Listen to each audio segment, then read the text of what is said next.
New updates tonight from yesterday's school trip tragedy in Licking County. Now, this is what we know at this hour. Happened yesterday here along I-70 in Licking County, just east of Columbus. 3 people remain in the hospital, 1 a child, 2 others adults. In total, 6 people were killed, 18 hurt. A semi-truck reportedly rear-ended a charter bus carrying band students from Tuscarawas County to perform in Columbus. And we do know that the NTSB is now spearheading that investigation tonight. In fact, just a few hours ago, they held a briefing for the public. Isabel Hansen was there and has more on what she heard. The NTSB chair says it's their goal to prevent a similar tragedy from happening. She tells us they'll be thinking about those families who lost loved ones and survivors of the crash throughout the investigation. It's still far too early for the NTSB to say why the crash happened.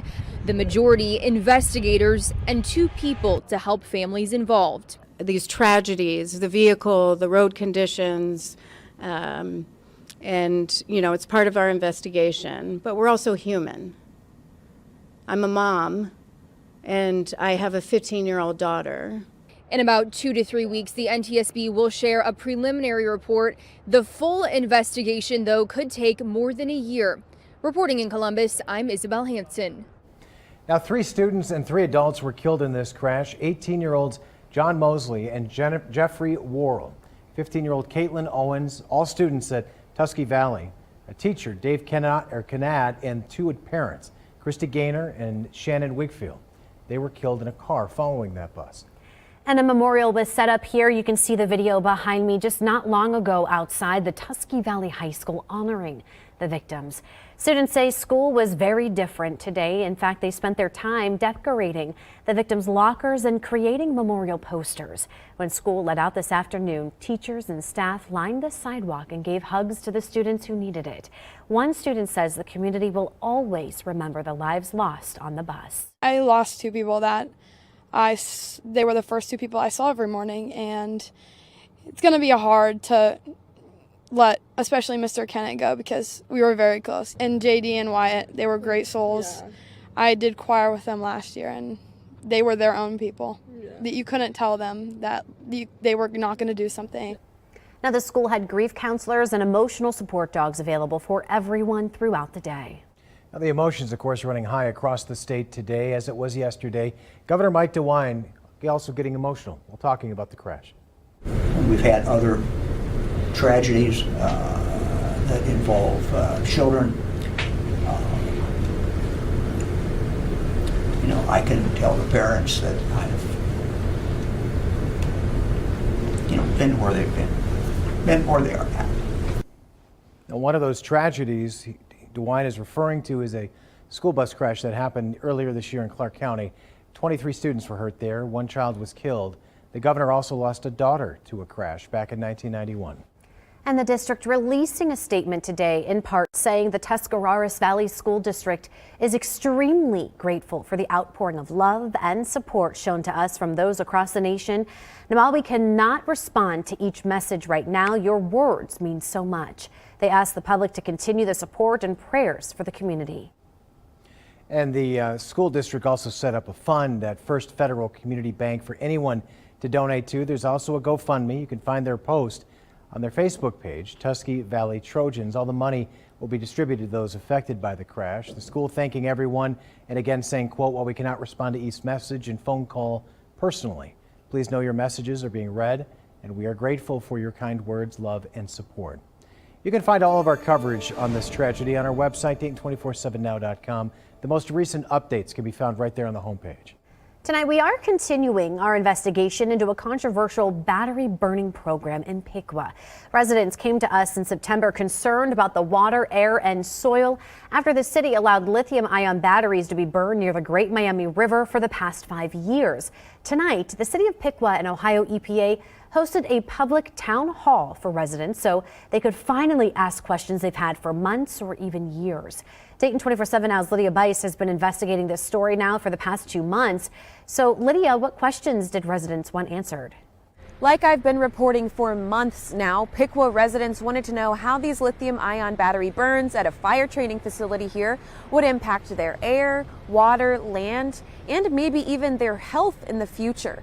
So before the meeting began, I asked Debbie Stein, who is a lifelong Piqua resident, what she planned to ask these agencies tonight. Well, my biggest question that I want to ask or let them know about is, how did the EPA and the city of Piqua fail us so badly? How did they not do any inspections out at that site? Now, of course, we had our own questions for these agencies tonight as well. I asked the Ohio EPA, Public Health Miami County, the Piqua City Manager, Piqua Mayor, and Piqua Fire Chief if they would speak to me. Every single one of them declined. Oh, yeah, I appreciate it. Yeah. Can we ask you some questions back there? I'm busy talking to the residents right now. Chief Polschneider, do you care if I ask you a couple questions? Not tonight. Not tonight. Yeah, okay. Just email me. Just email you? Yeah. Okay. Mayor, do you mind if we ask you a couple questions? Not tonight. Okay. Sorry. In fact, the media was constrained to a small portion of the back of the room that was marked off by blue tape, and we were told to stay back.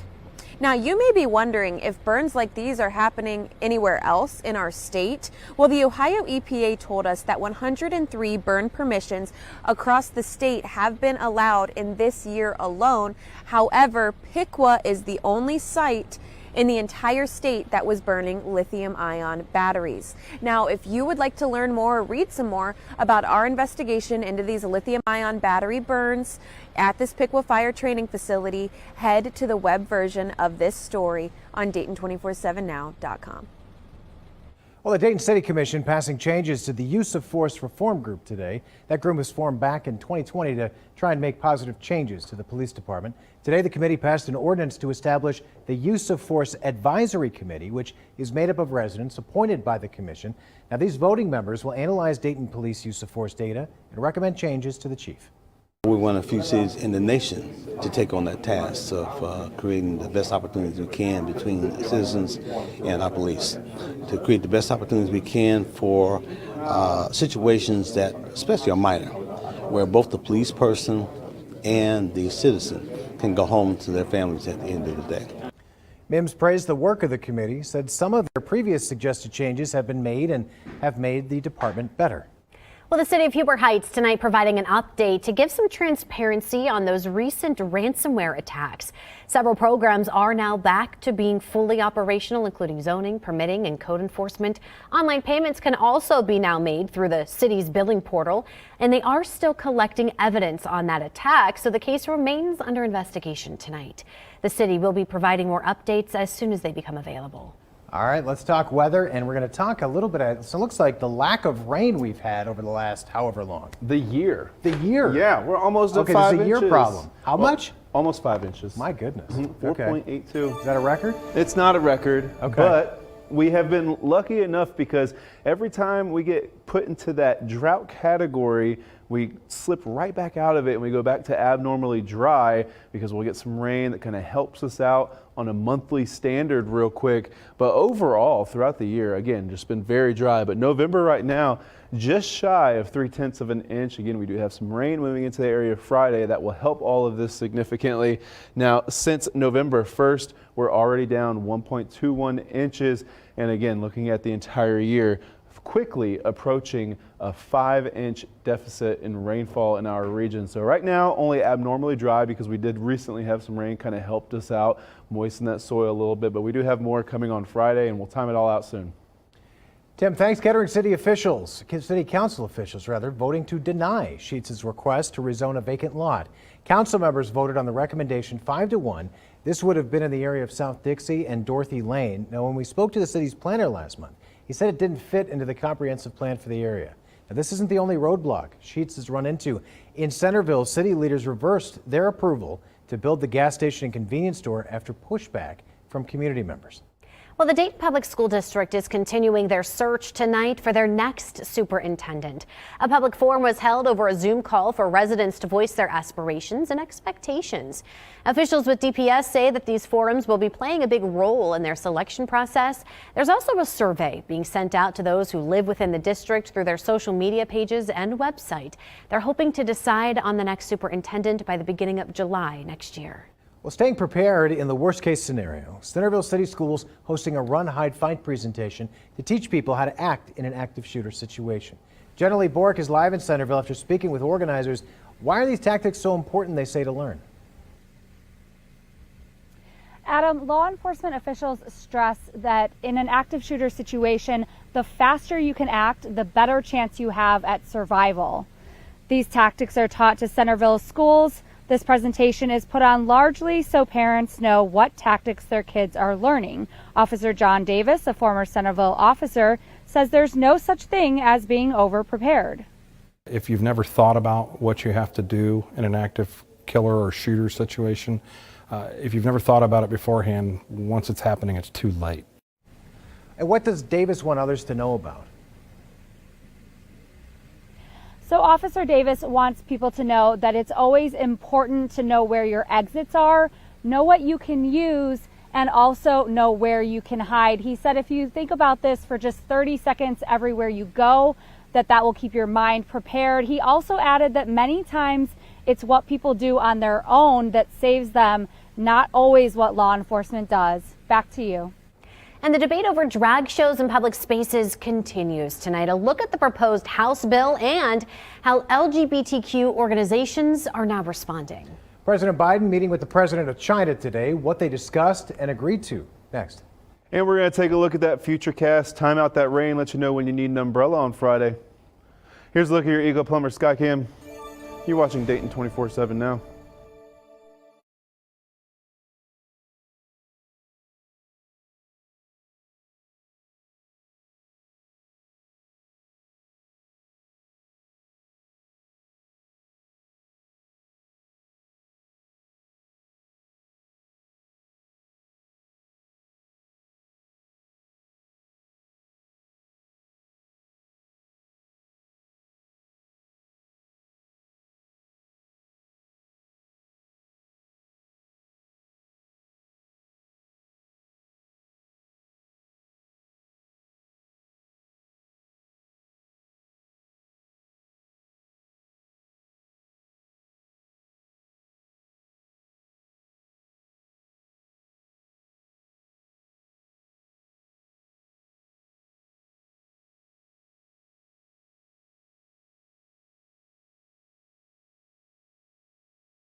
Tonight, the debate over drag shows and whether they should be allowed in public spaces continues. This is Ohio House Bill 245 had its first hearing just yesterday. Gwyneth Falloon is following the story for us and tells us more about the proposed bill. If passed, the bill would prohibit adult cabaret performances or drag shows in places other than adult cabarets. That's things like a bar or a nightclub.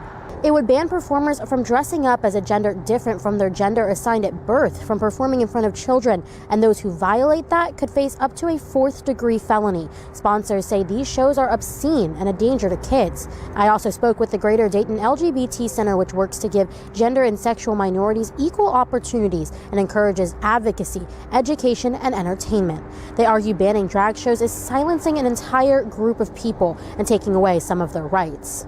It will take away a lot of opportunities for people to express themselves. Anytime we can allow people to express who they really are, it's a good thing, because you never know who you're touching, who you're affecting. This isn't the first time drag shows have sparked controversy in the state either. Last year, a drag queen performed in a Bell Fountain Christmas parade, and a group of people tried to have the shows banned in places where children could be present. That petition had nearly 800 signatures, but because of a debate on ballot language, the Ohio Supreme Court scrapped the proposed drag queen ban from the ballot. House Bill 245 will now go to committee before being voted on by the House. Back to you. Well, take a look at this. An old water tower in West Carrollton pulled to the ground. Now, the removal of the 1930s area 100,000-gallon water tower had been in the works since earlier this year. Now, it was hit by a semi in a crash. Demolition had already been planned, though, as we mentioned. Streets closed to allow demolition crews to work. That area is back open tonight. And cleanup on the interstate, I should say, in LA and the area of this massive fire is nearly clear of debris. The fire on I-10 burned about 100 support columns for the bridge and has shut it down since Saturday. The California Department of Transportation says they're working around the clock to fix the damage and so far remain on schedule. Los Angeles Mayor Karen Bass expressing optimism tonight. And it was an amazing view from the air to see the area virtually cleared, very little left. And I know if you were here over the last couple of days, you wondered how on earth that was going to get done. Repairs are expected to take between 3 to 5 weeks. A preliminary investigation found the freeway fire was caused by arson. Alrighty, now clear conditions right now across the Miami Valley. Not a whole lot happening, but that will be changing. So let's take a look into the future here. 6 a.m. a couple of high clouds out there, but still relatively clear sunshine in the morning. Going to be a little chilly, temperatures in the 30s, so you want to bundle up. Clouds building in by dinner time. Partly to mostly cloudy conditions, especially as we go into the overnight hours. We'll see that heavier cloud cover. And as you head into your morning on Friday, early in the morning, a few isolated showers possible, but that main line moving through in the late morning hours, you can see those oranges and yellows dropping some heavier rainfall. But the good thing is it doesn't really last long. This front moves through over a couple of hours. So a couple of showers still lingering and around the lunchtime area, 1-2 p.m. And then after dinner time, we should have this thing pushed out of the area, just mostly cloudy skies, and then clearing through the rest of your evening and Friday. And we'll continue to see temperatures after that drops as well down into the 30s. An historic meeting in San Francisco, President Biden welcomed China's leader Xi Jinping for talks on the sideline of an APEC forum. Now, it is the first face-to-face meeting between the two men in more than a year. They met to discuss several key issues, and while there, Biden expressed a shared respect to work through the tensions between the United States and China. There is no substitute to face-to-face discussions. I've always found our discussions straightforward and frank, and I've always appreciated them.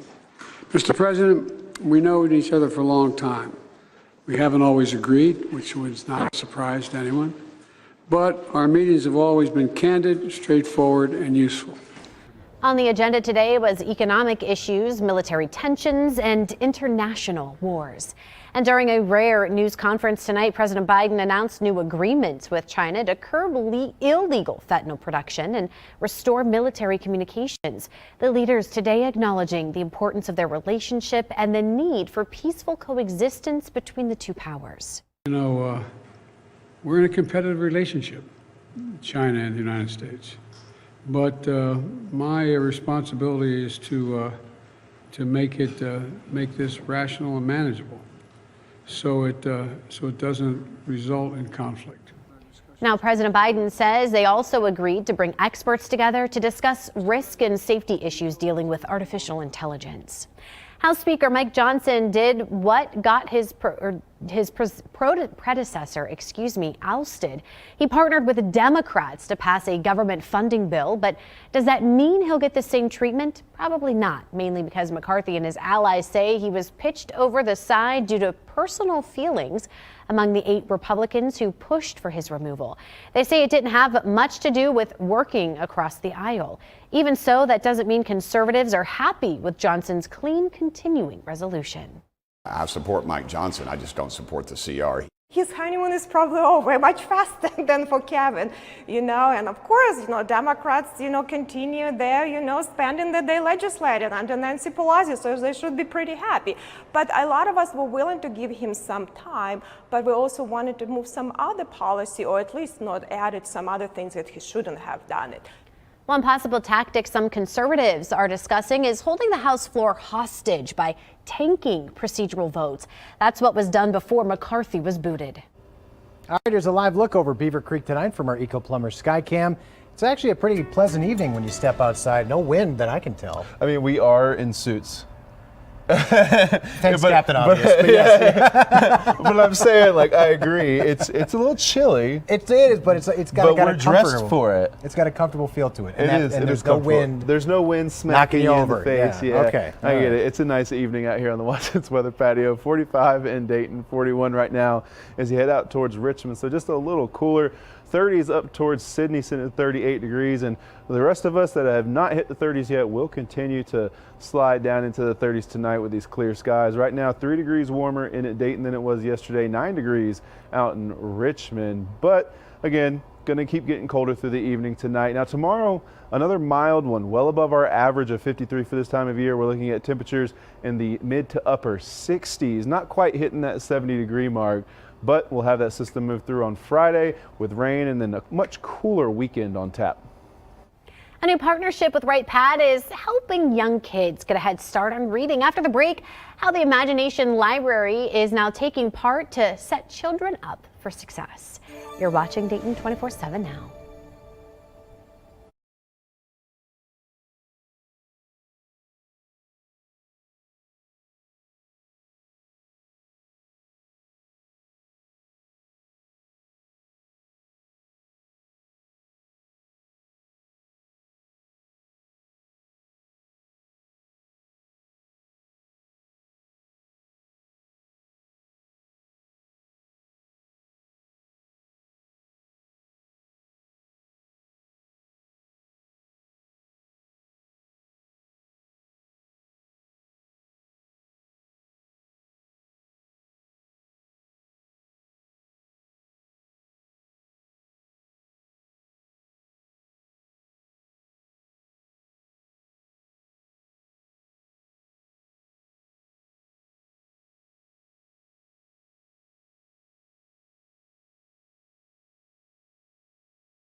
Ohio First Lady Fran DeWine back in the Miami Valley this morning, reading to kids and announcing a new partnership to help children get an early start on reading.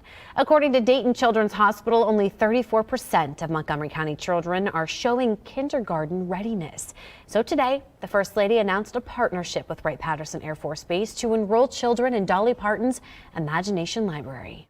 When they tell you how it's changing their lives, it's changing their bedtime, their story time, how they talk to their kids, how they think about reading. What could be better than that if we're not only helping the kids, but we're changing the parents? Now, the Imagination Library mails kids a free book every month from birth until 5 years old. DeWine says she hopes the new partnership will spread awareness and increase enrollment in the program. Health departments in Greene and Montgomery counties helping parents keep their children safe while sleeping. Greene County Public Health and Public Health Dayton and Montgomery County distributing infant survival kits. Now, these kits include a cribette, fitted sheets, a sleep sack, and safe sleep education materials. Safe sleep is very important to prevent SIDS and infant death, and so providing that safe sleep education and providing moms with a safe place for their babies to sleep allows us to ensure that babies make it to their first birthday. Now, money for the cribs comes from an Ohio Department of Health grant. The Montgomery County Prosecutor's Office and Dayton Police thanking the community tonight. This after 3,600 items were collected for this year's Project Comfort. The initiative helps provide families in domestic violence shelters with winter hats, socks, and gloves to stay warm in the winter. It's the aftermath of the victims of trying to make it on their own because they become dependent on their abuser, and the children become dependent on the environment. So anything that we can do to improve the environment and improve the entire realm of their world, that's what we're here to do. And so this is just a small thing we can do. While the drive is now over, check donations can still be made with all funds going directly to help victims.